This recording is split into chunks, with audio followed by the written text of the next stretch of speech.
Hoy vamos a romper el circo mediático que se ha montado con las últimas acusaciones de Laporta contra Florentino. Sí, el Barça vuelve a sacar la carta del victimismo. Pero, ¿y si analizamos de verdad quién ha sido el más perjudicado a lo largo de la historia? ¿Lo vemos desde los hechos o desde los cuentos? Soy de Real Madrid, lo sabéis, pero hoy vengo con datos, contexto y un poco de humor, porque si no, esto sería imposible de tomárselo en serio. Prepárate, que vamos a desmontar los mitos, así que coged unas buenas palomitas y con ello, huitrones.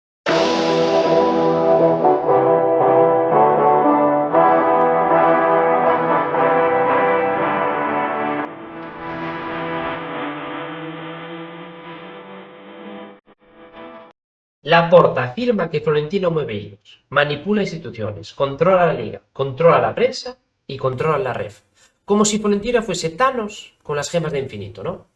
Pero Laporta es incapaz de explicar el porqué. Si Florentino controla todo, ¿por qué el Barça ha tenido más penaltis a favor, más decisiones claves del VAR, menos penaltis anulados por el VAR, el caso Negreira a cuestas, y sigue jugando sin que nadie les haya sancionado seriamente? Laporta habla de conspiraciones mientras su club pagó durante 17 años al vicepresidente de los árbitros. Es como si un pirómano denunciara que huele a humo. El ruido mediático se activa, tertulianos afines, cuentas culés, influencers, periodistas catalanes, todos a una, ¿no? Florentino controla el fútbol español. Pero, ¿y la realidad? Aquí es donde empezamos. La mentira eterna del equipo de Franco, que el Madrid es de Franco. La caricatura histórica sin base real.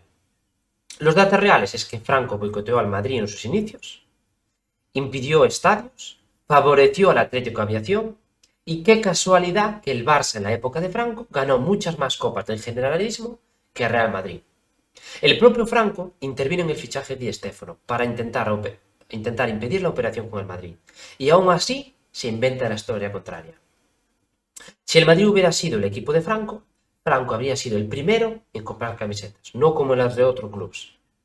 En el caso de Di Stéfano, demuestra que el gobierno quería que fuese al Barça.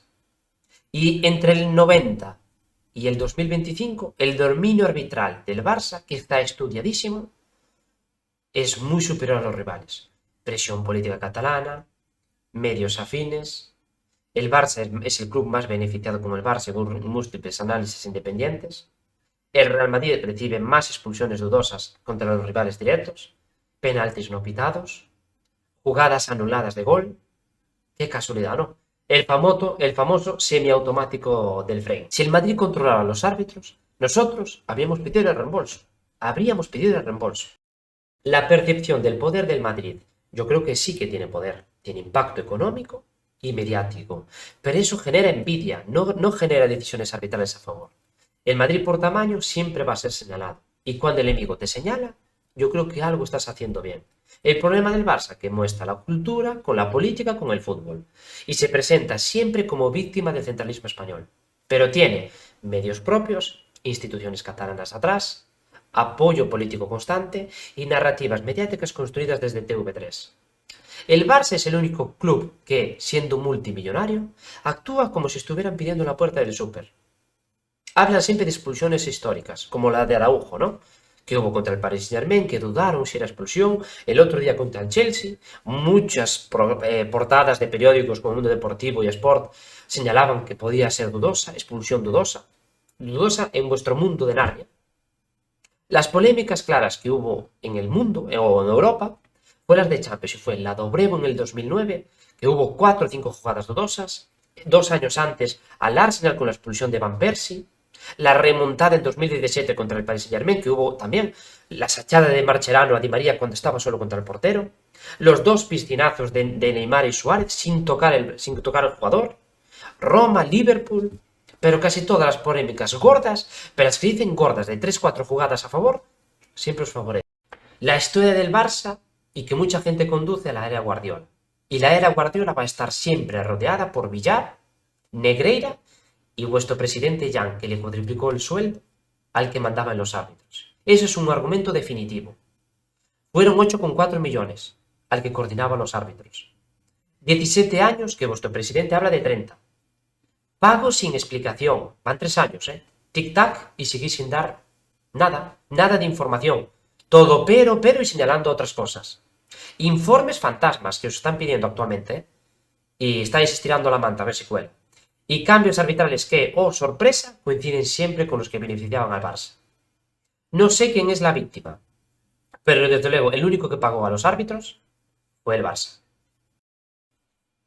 Jan Laporta está muy preocupado, y eso lo indicó varias veces en las últimas semanas, ¿no? Que es con la continuidad de su amigo Javier Tebas, el presidente que tanto le está ayudando, dicho por él.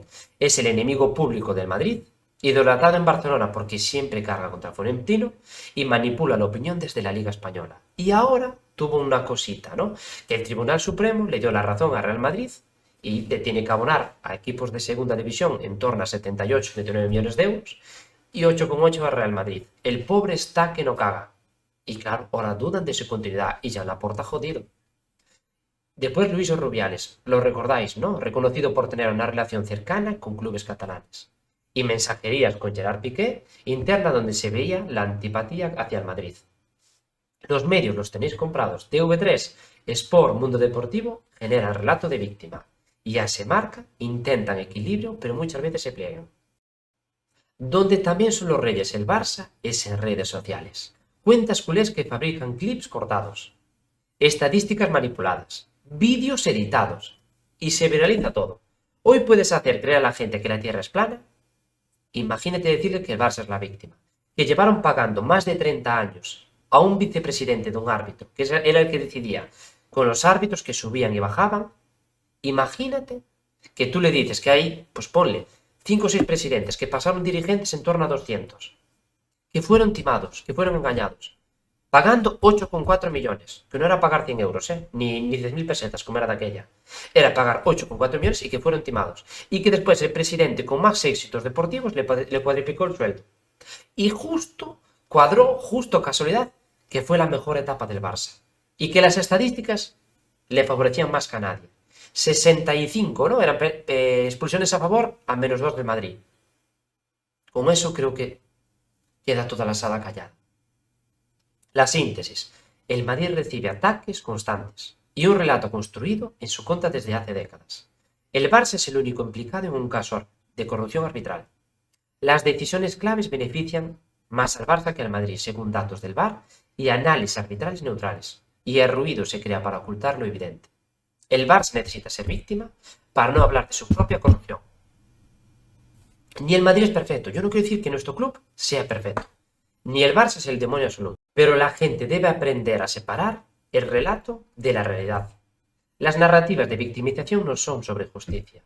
Son sobre control emocional de su afición. Que cada uno saque sus conclusiones. Yo tengo las mías. Y creo, o quiero, ayudaros un poquillo a que tengáis las vuestras. Suscríbete, deja tu opinión y prepárate para el siguiente capítulo de esta guerra, que es eterna, pero la vamos a ganar los buenos. ¡A la Madrid!